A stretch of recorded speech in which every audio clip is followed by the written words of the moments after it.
Խնդրում ենք զբաղեցնել տեղերը։ Նիստը սկսվում է։ Հարգելի գործընկերներ, շարունակում ենք քննարկել Հայաստան խմբակցության ներկայացած հեռուստատեսության եւ ռադիոյի հանձնաժողովի անդամ Հակոբ Հակոբյանի լիազորությունների դադարեցման մասին ազգային ժողովի որոշման նախագիծը։ Հարակից զեկուցմամբ հանդես կգա կոռուպցիայի կանխարգելման հանձնաժողովի նախագահի պարտականությունների կատարող Մարիամ Գալստյանը, համեցեք Տիկին Գալստյան, իսկ ինչ այդ ողջունենք Կոտայքի մարզի ակունքի միջնակարգ դպրոցի աշակերտներին եւ ուսուցիչներին, որոնք մեզ այցելել են։ Համեցեք Տիկին Գալստյան։ Շնորհակալություն ազգային ժողովի հարգելի նախագահող, հարգելի պատգամավորներ, որպես հարակից զեկուցող ձեզ եմ ներկայացնում կոռուպցիայի կանխարգելման հանձնաժողովի 2025 թվականի հունիսի 16-ին ընդունված եզրակացությունը, որով արձանագրվել էր, որ հեռուստատեսության եւ ռադիոյի հանձնաժողովի անդամ Հակոբ Հակոբյանի կողմից վարքագծի կանոնների խախտման առկայություն էր արձանագրվել։ Հարկ է նախ նկատել, որ հանձնաժողովի մասին օրենքի 24-րդ հոդվածով հանձնաժողովը լիազորված է քննելու մի շարք պետական պաշտոն զբաղեցնող եւ համայնքային պաշտոն զբաղեցնող անձանց վարքագծի կանոնների խախտումների վերաբերյալ դիմումները։ Ըստ այդմ, ստանալով Հակոբ Հակոբյանի կողմից վարքագծի կանոնի առերևույթ խախտման վերաբերյալ ազգային ժողովի Հայաստան խմբակցության նախագահի դիմումը, հանձնաժողովը օրենքով սահմանված կարգով հարուցել է համապատասխան վարույթ, որի արդյունքում ընդունվել է ձեզ ներկայացվող եզրակացությունը։ Եզրակացությունն առնչվում է 2025 թվականի փետրվարի 13-ին հրապարակված առաջին և լրատվական կայքին Հակոբ Հակոբյանի կողմից տրված հարցազրույցի ընթացքում վերջինիս հնչեցրած խոսքերին, որոնք հանձնաժողովի կողմից քննարկվել են պետական պաշտոն զբաղեցնող անձանց վարքագծի կանոնագրքի 64-րդ կետի համատեքստում։ Մասնավորապես նշված կետի համաձայն Հայաստանի Հանրապետության օրենսդրությամբ քաղաքական զսպվածության պարտավորություն ունեցող հանրային պաշտոն զբաղեցնող անձը պարտավոր է զերծ մնալ քաղաքական բնույթի հանրային ելույթներ ունենալուց։ Ընդ որում, նշված վարքականոնն ուղղակիորեն բխում է Սահմանադրության 197-րդ հոդվածի պահանջներից, որի 5-րդ մասի համաձայն հեռուստատեսության եւ ռադիոյի հանձնաժողովի անդամները իրենց լիազորությունների իրականացման ժամանակահատվածում չեն կարող լինել որևէ կուսակցության անդամ կամ որևէ այլ կերպ զբաղվել քաղաքական գործունեությամբ, հրապարակային ելույթներում նրանք պարտավոր են ցուցաբերել քաղաքական զսպվածություն։ Եզրակացությամբ հանձնաժողովը քննարկել է նշված հարցազրույցի ընթացքում Հակոբ Հակոբյանի կողմից խոսքի մի քանի հատված, սակայն խախտում արձանագրել է դրանցից միայն մեկով։ Այս համատեքստում հաշվի առնելով ժամանակի սղությունը անհրաժեշտ եմ համարում ելույթում անդրադառնալ նաև պարոն Հակոբյանի կողմից վարույթի շրջանակներում բարձրացված մի քանի հարցերին եւ դրանց շուրջ հանձնաժողովի դիրքորոշմանը։ Մասնավորապես, անհրաժեշտ է անդրադառնալ հարցին, արդյոք ինքնավար պաշտոն զբաղեցնող անձը քաղաքական չեզոքություն եւ զսպվածություն դրսեւորելու պարտականություն կրում է լիազորություններն իրականացնելիս, թե իր պաշտոնավարման ամբողջ ժամանակահատվածում։ Վարույթի շրջանակներում այս հարցի կարևորությունը պայմանավորված է եղել նաև այն հանգամանքով, որ հարցազրույցին Հակոբ Հակոբյանը հանդես չի եկել ի պաշտոնե եւ հարցազրույցավարի կողմից ներկայացվել է որպես բանաստեղծ, թարգմանիչ, Հայաստանի մշակույթի նախկին նախարար։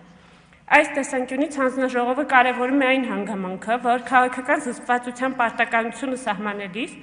Սահմանադրությամբ գործածվել է լիազորությունների իրականացման ժամանակահատվածում եզրույթը։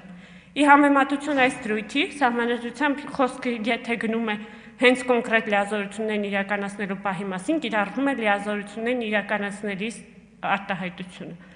Ըստ այդմ Սահմանադրության այլ դրույթների ուսումնասիրության եւ կիրառվող եզրույթների համեմատական վերլուծության արդյունքում հանձնաժողովը արձանագրել է, որ այստեղ ժամանակահատված բառի կիրառումը վկայում է այն մասին, որ խոսքը պաշտոնավարման ամբողջ ընթացքի մասին է։ Նմանապես, վարքագծի կանոնագրքով եւս 64-րդ կանոնով դրա կիրառման ժամանակային սահմանափակում չի նախատեսվել։ Կարծում ենք, որ նման մոտեցումը արդարացված է, քանի որ անկախ այն հանգամանքից պաշտոնատար անձը ելույթի ընթացքում ներկայանում է իր պաշտոնով թե ոչ, հանրային ընկալման տեսանկյունից խնդրահարույց է անկախ պետական մարմնի անդամի կողմից քաղաքական բնույթի ելույթներով եւ խոսքով հանդես գալը, հաշվի առնելով, որ այս մարմինների դեպքում առաջնային նշանակություն ունի քաղաքական իշխանություններից նրանց անկախությունը, տարանջատվածությունը եւ կառույցի քաղաքական չեզոքությունը։ Ըստ այդմ վարքագծի կանոնագրքի 64-րդ կետը կիրառելի է հարցազրույցի ընթացքում Հակոբ Հակոբյանի դրսևորած վարքագծի նկատմամբ, անկախ այն հանգամանքից, որ հարցազրույցի շրջանակներում Հակոբ Հակոբյանը չի ներկայացվել որպես հեռուստատեսության եւ ռադիոյի հանձնաժողովի անդամ, նրա պաշտոնը որևէ այլ կերպ չի հիշատակվել եւ նա ներկայացվել է որպես Հակոբ Մովսես, բանաստեղծ, թարգմանիչ, Հայաստանի մշակույթի նախկին նախարար։ Հաջորդիվ անհրաժեշտ եմ համարում անդրադառնալ այն չափանիշներին, որոնց հիման վրա հանձնաժողովը կատարել է պարոն Հակոբյանի խոսքի գնահատումը։ Այս առումով հարկ է ընդգծել, որ խոսքային բնույթի արարքների քննության ընթացքում հանձնաժողովը մշտապես հիմնվում է մարդու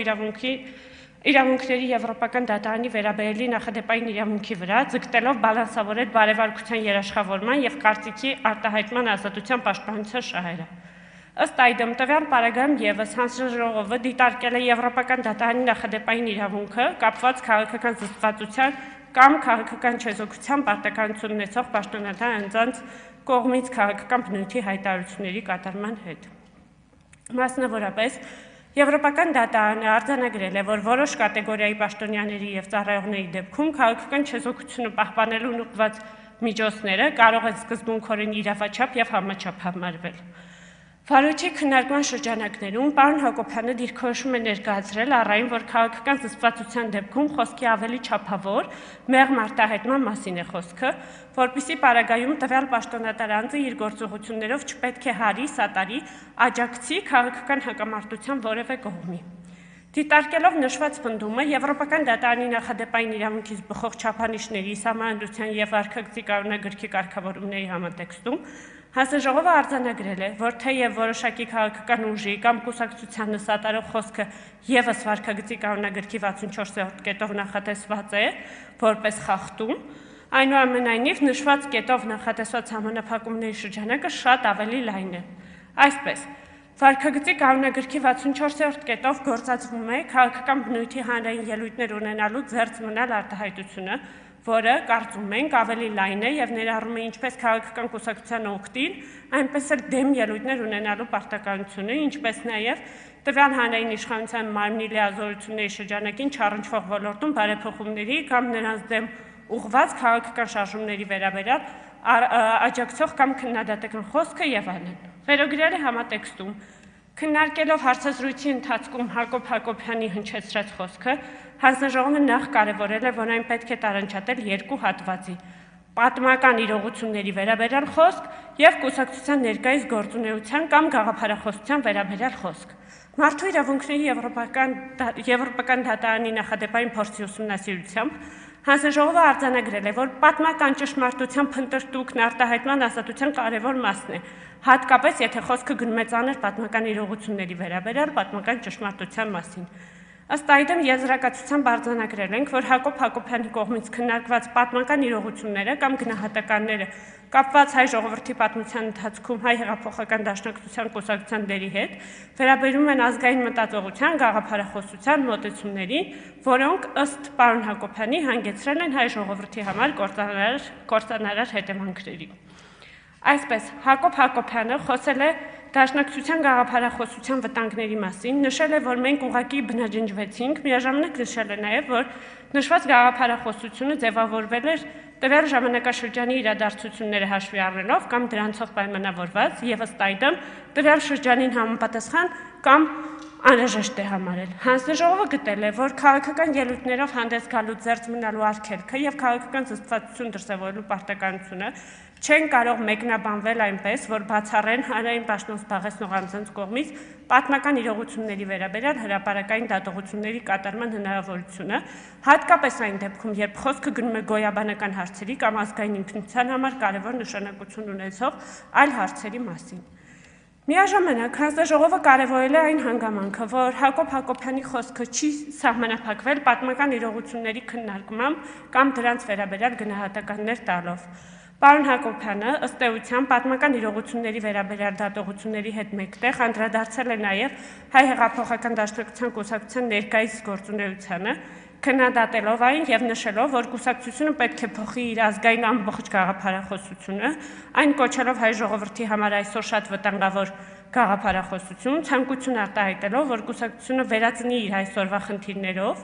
այսօր իր կարգախոսների, դևիզների եւ քաղաքականությունների մեջ մտցնել փորձելու փոխարեն։ Հանձնաժողովը գտել է, որ Հակոբ Հակոբյանը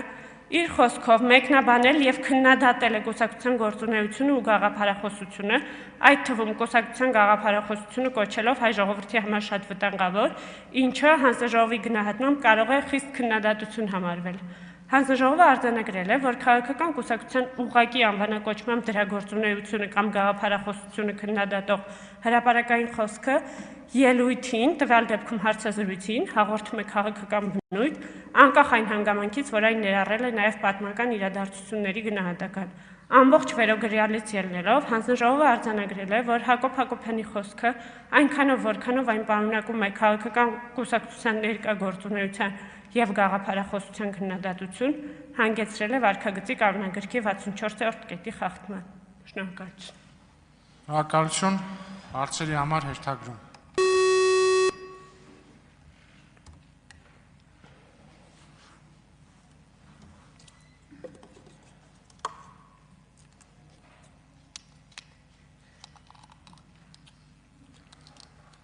Հովիկ Աղազարյան։